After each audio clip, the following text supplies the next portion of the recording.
All right, so number 25 is Lisa Frankenstein. This was written by Diablo Cody, who wrote Juno, won an Oscar for it, and then also did stuff like Jennifer's Body and other Jason Reitman films with Charlize Theron.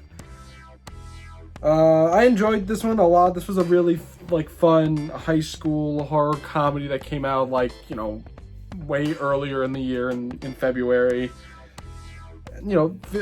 Very fun writing, by Diablo as always, and I liked the direction from I think it's Zelda Williams, Robin Williams' daughter.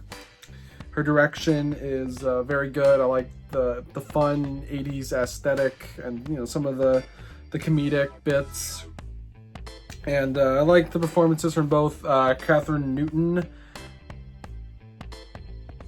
and Cole Sprouse, one of the Zack and Cody kids. But yeah, that's mostly what I can say. This was just a really fun high school comedy and good coming of age stuff to it.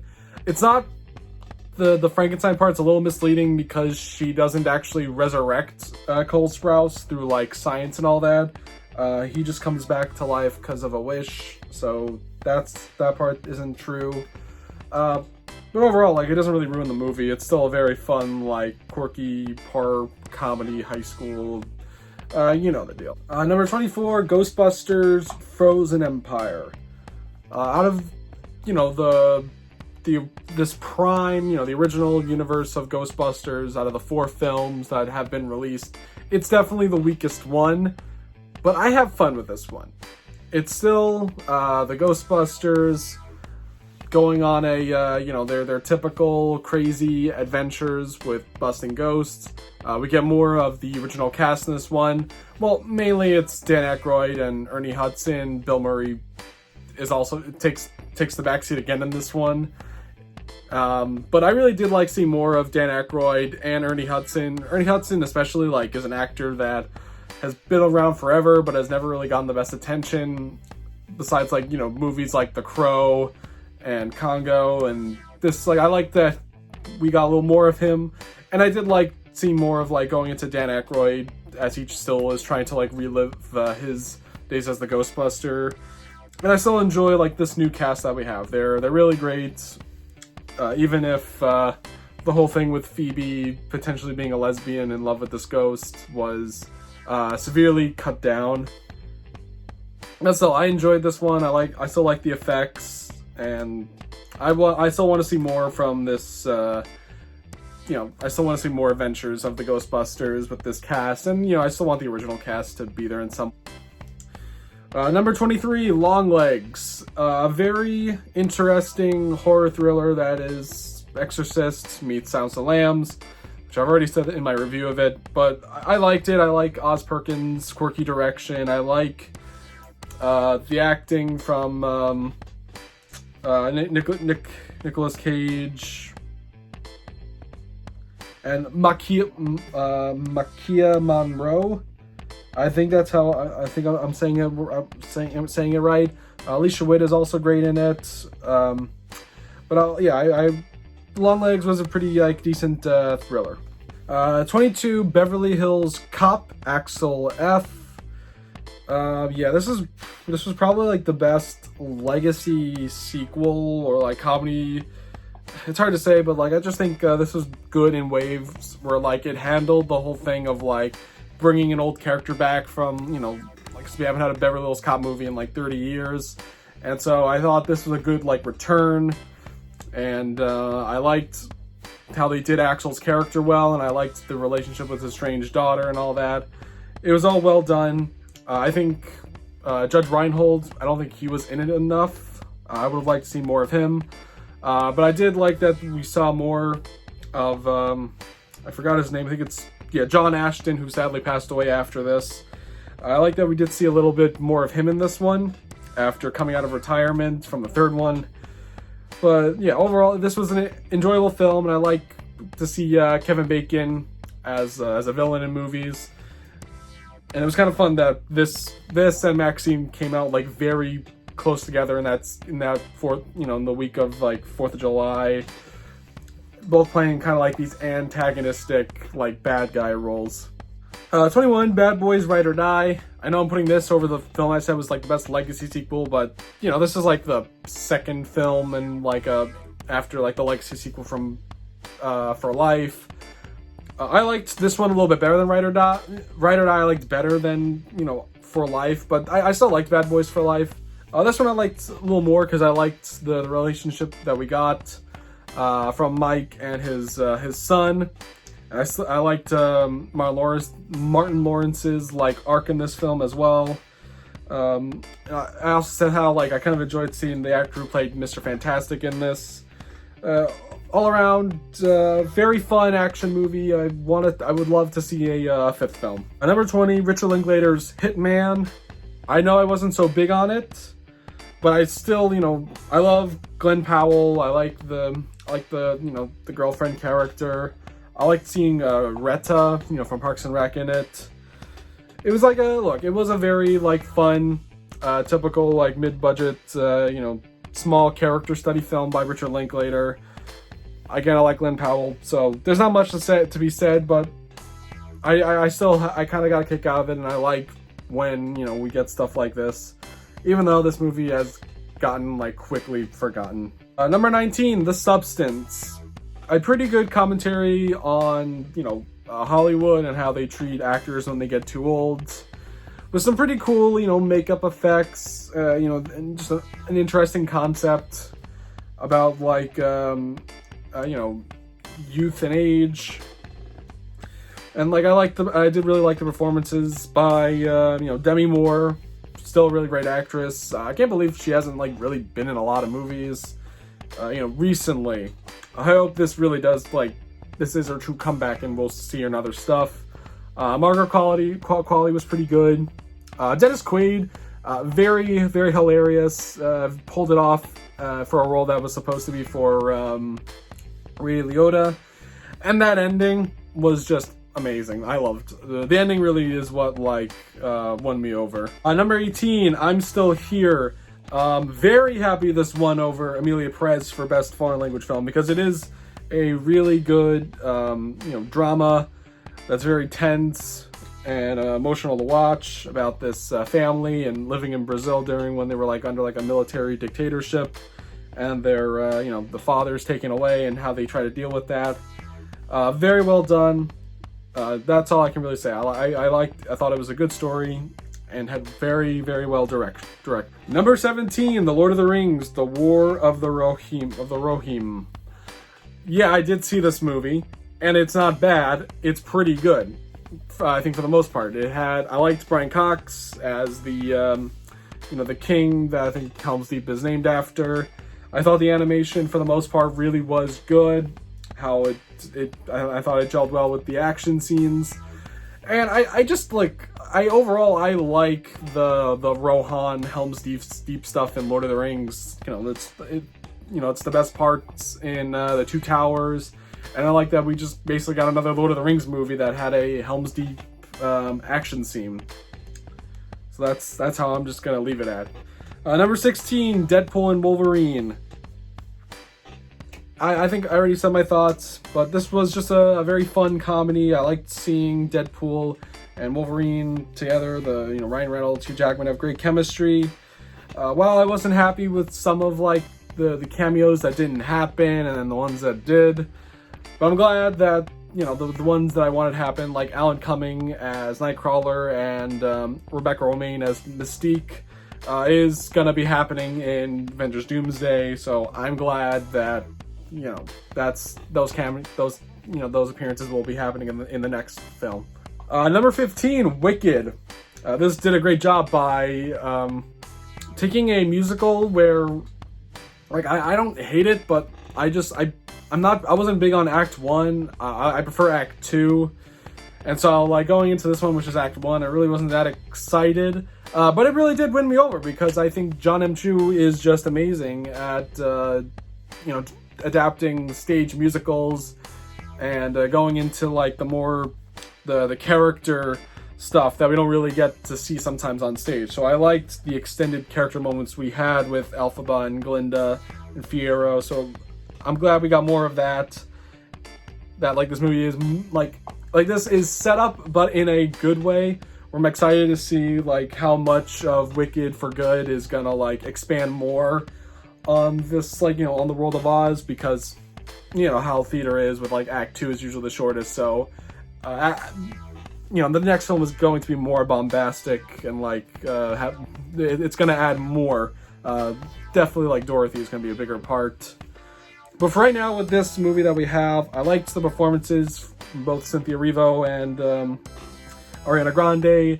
I think Ariana Grande really should have won the Best Supporting Actress award. And I can't believe I'm living in a world where I'm saying that, where I wished Ariana Grande won over Zoe Saldana, who I love more. Like, oh my god, I can't believe. But for right now, the movie that we have, I think it's really good. Great adaptation of the musical. And probably it's one of the best like musicals of the decade, up there with John M. Chu's other film, In the Heights. Number 14, Kinds of Kindness by Yorgos Lanthimos, right after Poor Things. Not as good as Poor Things, not as funny as his best film, I think, is The Lobster. It's my least favorite, but I still love it. I still love the look of the film. I still love all the actors in the movie. They all pull it off for me. And I think some of the comedy was really good. I mean, I will admit, like, I think my whole thing is that the third and final segment was like the weakest, but I still really loved the first two that we got. They were very uncomfortable, creepy. Like, I think the second segment has Jesse Plemons' most like disturbing performance, which was even probably more disturbing than in Civil War. So yeah, that's how really good I thought this was. And again, it is I think, as usual, Yorgos, it is funny, just not as funny as Poor Things or The Lobster. Number 13, Monkey Man, a great directorial debut for Dev Patel. This had just amazing action scenes and just a all-around great looking movie with great, like, you know, colors and aesthetics. I loved it, and I'm excited for his next film, The Peasant. Number 12, Saturday Night by Jason Reitman, and also written by Gil Kenan, who did Ghostbusters, Frozen Empire, so they worked on these two movies this year. And I loved it. This is just a good movie about the whole night of the first Saturday Night Live. I kind of wish we got like the whole thing in terms of like we got the beginning phases of like of developing the show and then going through the first season. I wish it was more like that and it wouldn't be so condensed like what we have. But even still, I still like how they pulled it off. I like the direction on how just everything is chaotic. I love all the actors. I like Dylan O'Brien as Dan Aykroyd. He nails it as Dan Aykroyd. I wish we got more scenes though of like crazy conspiracy Dan Aykroyd, but that's fine. I still like what we got. I liked the guy who played Chevy Chase, and I like the guy who played John Belushi. Really looks like John Belushi. I liked the guy from, the young Spielberg actor from The Fabelmans, who's the lead in this, as the producer. He's good, and I like seeing Cooper Hoffman as like his partner in this. That was really fun to watch. All around, just a very fun comedy that kind of sucks that I didn't get like all the attention, but it is definitely worth watching. It's the most thrilling comedy ever, and by thrilling I mean like it definitely feels like a thriller at times. Number 11, Megalopolis. Yeah, look, I know it's kind of like people are just kicking on this movie, but I just love it because of just movies just don't feel that inventive anymore. I know like I'm talking about the best movies, but I just loved the imagination behind it that Coppola put into it, the passion as well, and I still thought most of the actors in this were really good, and I just liked the craziness of it. But, I talked more about it in my Coppola review. But really, it's not one of the worst. It's not the worst movie this year. That's what just sucks. Emilia Perez was the worst movie this year. This wasn't. This was actually something quite interesting. And I encourage people, more people to, like, check this movie out. Number 10, Challengers. Yeah, I know it's obviously on here. But it is a really great movie, and Luca Guadagnino, I think, definitely has talent as a director. even though so far I've only seen 2 of his movies, this and then Call Me By Your Name, which I'm not the biggest fan of. But I still really love his direction in this, how he just handles the sport of tennis. Now, I haven't actually seen a lot of tennis movies, especially the other tennis movies that star actresses that play, Spider-Man's girlfriend. But from what I've watched from this, it's an amazing way of how they film the tennis matches. And it's also great how they just film their other scenes that aren't related to tennis. It's still very thrilling to just watch, and it's beautiful. And I love the acting overall from Zendaya, Mike Feist, and Josh O'Connor. And yeah, very, very like small cast they have, but it's a really good cast, and the writing is really good, and the direction, it's good. It's a great sports movie. I'd say maybe this is like the best like sports movie of the decade so far. Highly, highly recommend this one, and it sucks it did not get the most award attention. Which then leads us into 2 other movies that are like actually underrated on like challengers and should have also gotten like proper awards attention. Number 9 is The Piano Lesson. This is based on a play by famous playwright August Wilson.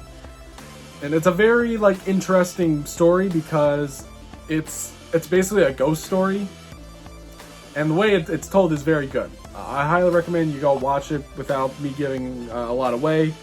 But I did really enjoy this. I really liked the performances from John David Washington, and also Ray Wise is in this, who, again, like, is a very great actor.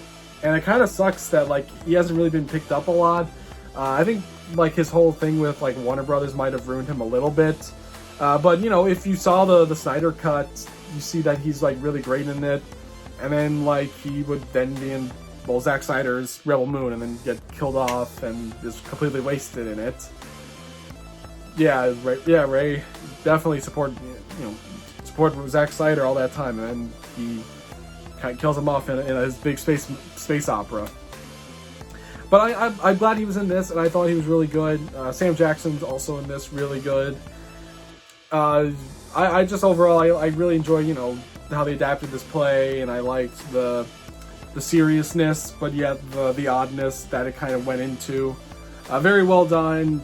Kind of made me laugh because of how like just bizarre again it is. Because that's just what I want sometimes from movies. I want something like interesting and bizarre to come from like the story.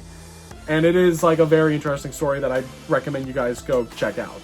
Number 8, Juror Number 2. This is by Clint Eastwood. It came out like the first weekend of November, and then went right to Max, and that's what I saw it on. And I wish this did well because it is really freaking good. Like, look, if the Oscars didn't really want to give this a shot, like if they didn't really want to consider this for picture and directing, they could have at least just give this original screenplay, because it is an amazing screenplay that goes into the ideas of like justice and what is right, what's the right thing to do, and just the characters. I love the written characters. Like there's an actor in this film. I'm gonna pull it up. Cedric Yarbrough. I might have said that wrong, but he was on he was just a cop on Reno 911. A comedic show. He's in this, and he's really freaking good as this this rival juror who is kind of who disagrees with Nicholas Hoult in the part of how in how this trial is going, and what he says is a little disturbing, but you kind of almost get his point, but it's a very prejudiced side that he has to him. I love stuff like that. The other characters in this too are done very well, like Toni Collette, who just embarrassed herself in Mickey 17, was actually very good in this movie as this southern the southern lawyer.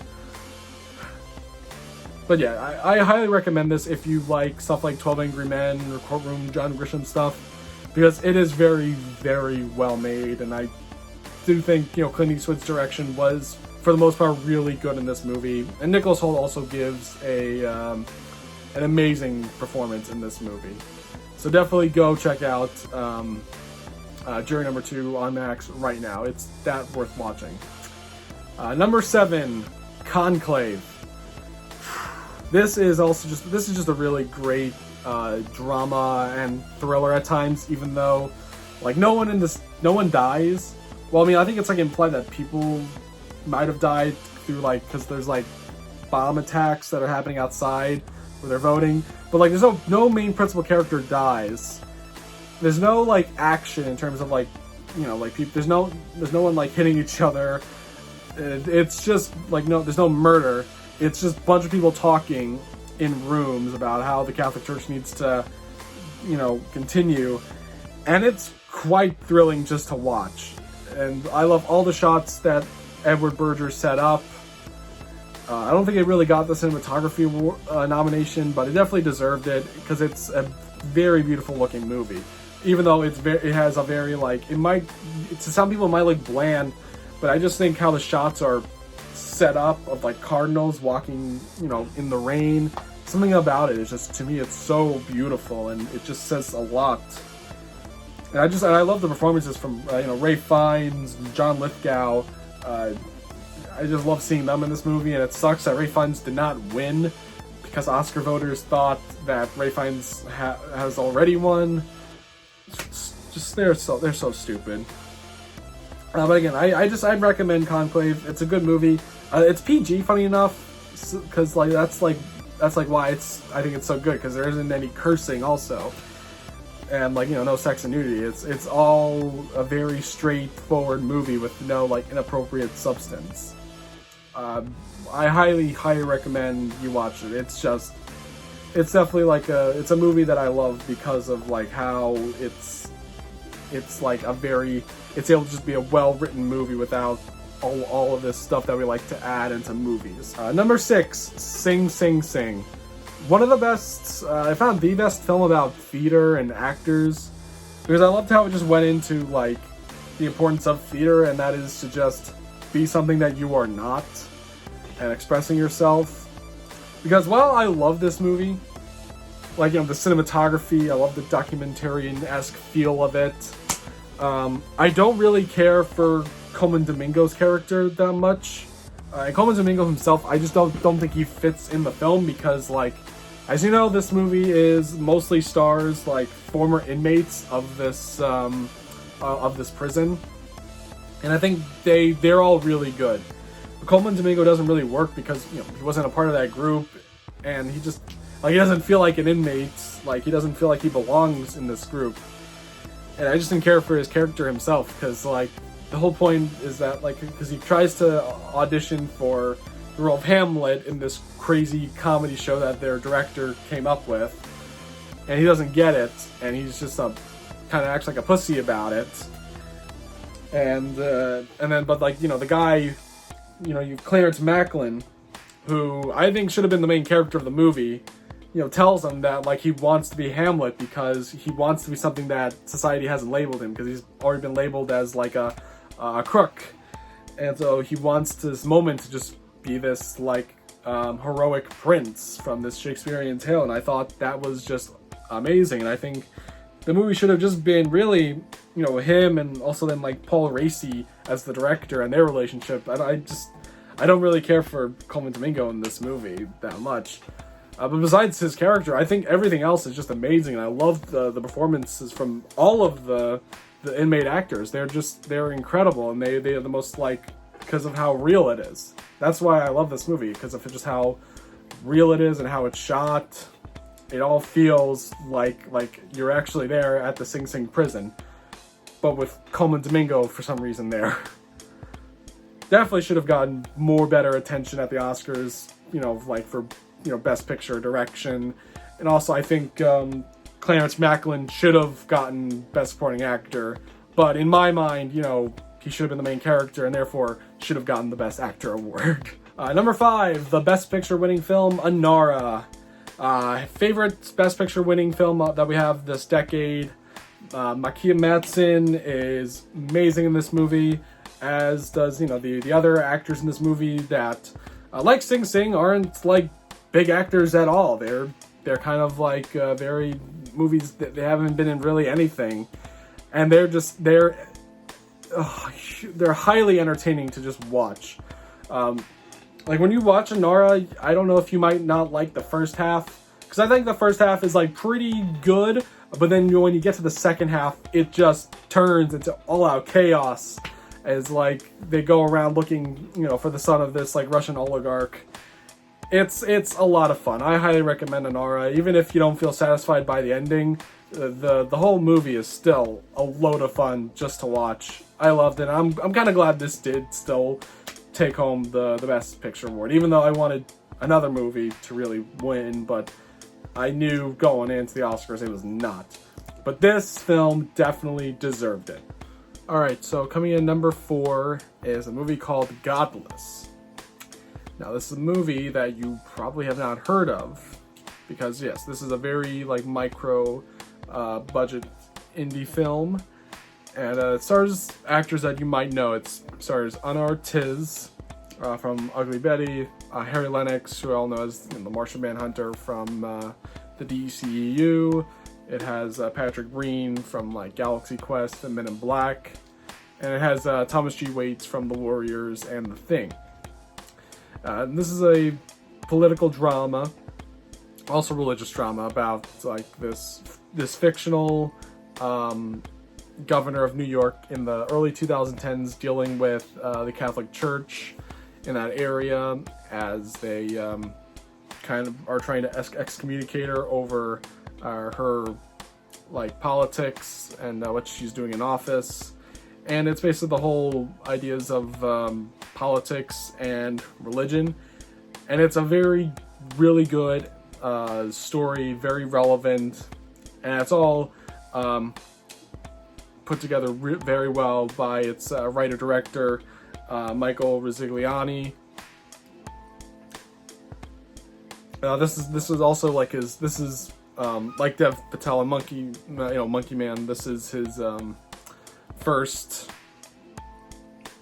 directorial film, and as a directorial debut, it's very well shot. I love every single shot. It's almost like, I think it's like worthy of putting on a wall, and like it has like it's a movie, like it's kind of like Conclave, where yeah, it has like a very it might seem a little too drab, but it's still like it works because of how like visually it is, and how how like the camera is angled. Like I don't care like if a movie sometimes looks bland. I think if you can shoot it, like if the angles and the camera work as well, I think it can mostly be pulled off. And I think it's done very well in this movie. And I just love the character development from all these, from the main cast, which themselves are very, very well, because this makes me want, like, I want, like, Anna Ortiz as an actress to be in more movies. I want Harry Lennox to, like be in more movies, like, because I think they're that good as actors. So definitely, this movie, I think it's like streaming, but I highly recommend you watch it, because I think it is a fantastic film, very relevant today with our political division. It's most watched film to. I highly suggest people go watch it if you really want like a really good like political drama, very like West Wing, Aaron Sorkin-esque, because it definitely has that feel. And also, I'm in there. Yeah, I'm in the film too. This is not even biased. I really did love the movie itself, even if I'm in it. It's a very, very good movie. At number 3, Nosferatu. I already made a long video on this of why I love it so much.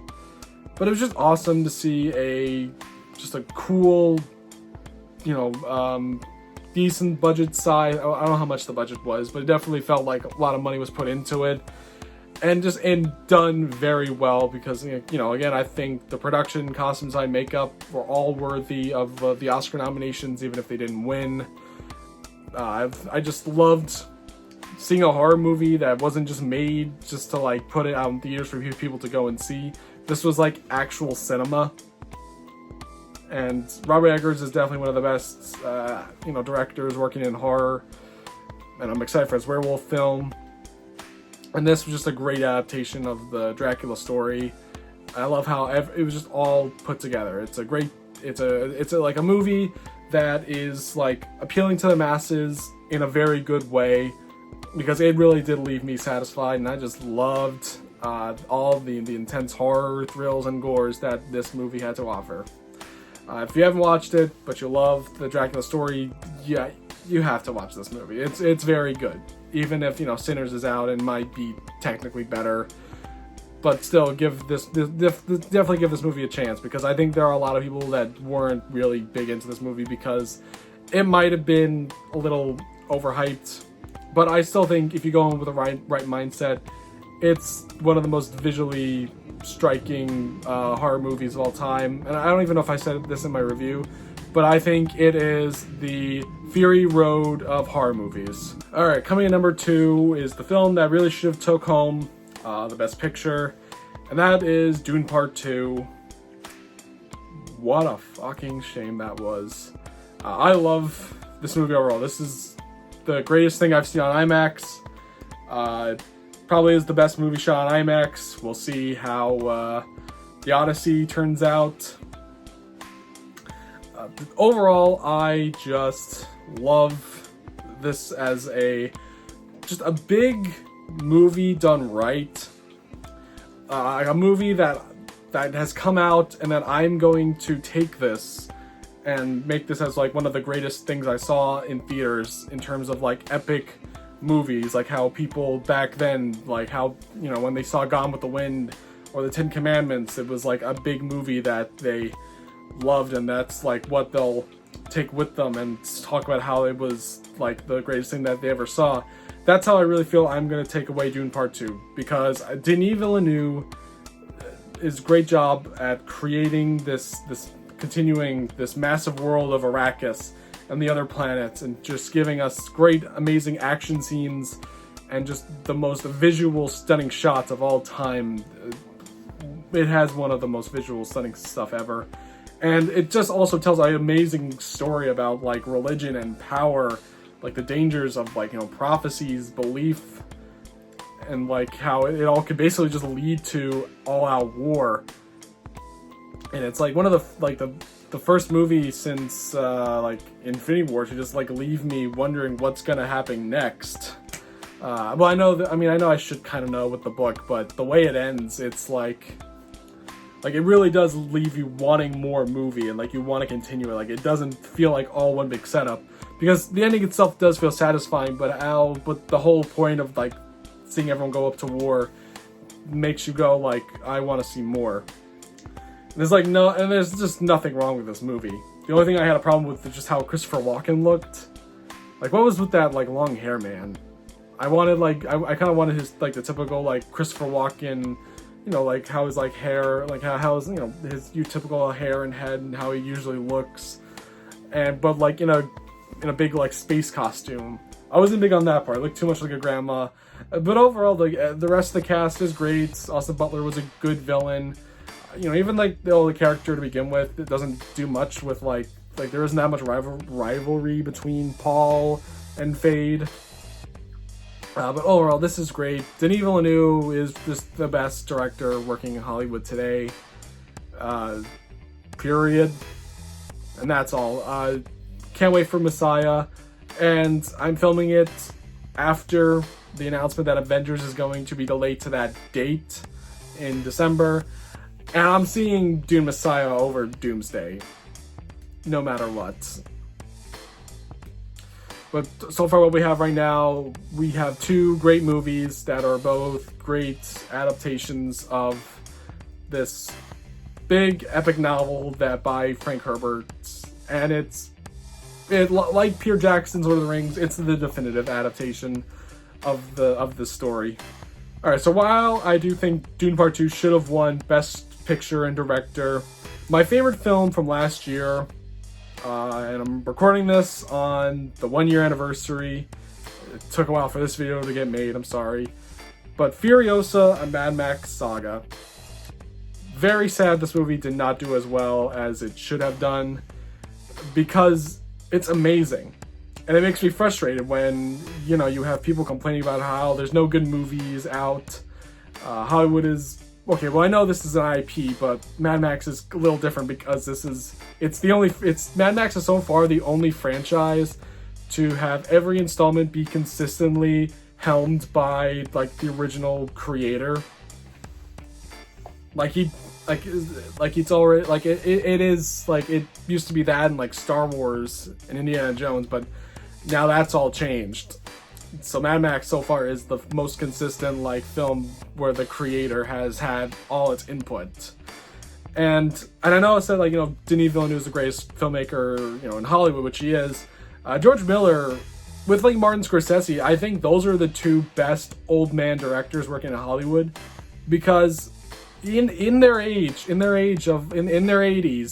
they are still able to make amazing films that they would have made amazingly if it still was the 70s and 80s. That's how well George Miller still is as a director. He still has amazing visual flair. He's still great at shooting action at his age. It's all well done, and it's just great performances from Anna Taylor-Joy, Tom Brooke, and then Chris Hemsworth giving an amazing performance as the villain. I'm just so mad that this just did not get the best attention, because like Dune Part 2, it's just another amazing epic that I saw in theaters that I'm glad I saw. And I know, yeah, look, I think Fury Road's still a little bit better, but this is a different story, and I think people need to stop comparing it to Fury Road, because it's something else, and it's still great, and it doesn't try to be Fury Road. That's just why I think I'm so pissed that it failed.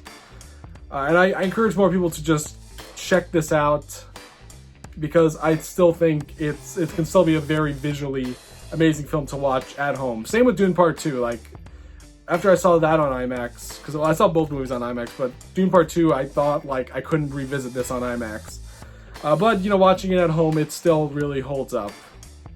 So, yeah, I'm disappointed Furiosa bombed in a time where, like, everyone's, like, wanting good movies, and you had a really good friggin' movie come out Memorial Day weekend. Very, just kind of depressing about that. It's a great film, and check it out. I know this year it's not so well halfway through, because some movies are making their budgets back quickly. But overall, I think Sinners being the hit it was, like an original movie, R-rated film, horror movie, crossing the $2 million, $200 million. I will admit that is impressive. And that does give me somewhat hope that more people are going to go see movies that are a little bit riskier with what they're, in terms of, like, how they're original, what they contain. So that does make me happy that stuff like that might make more, people will go see stuff like that. But there you go. I thought 2024 overall was an amazing year for cinema. And definitely check out these movies that, I put up so highly, because I think they're that worth checking out.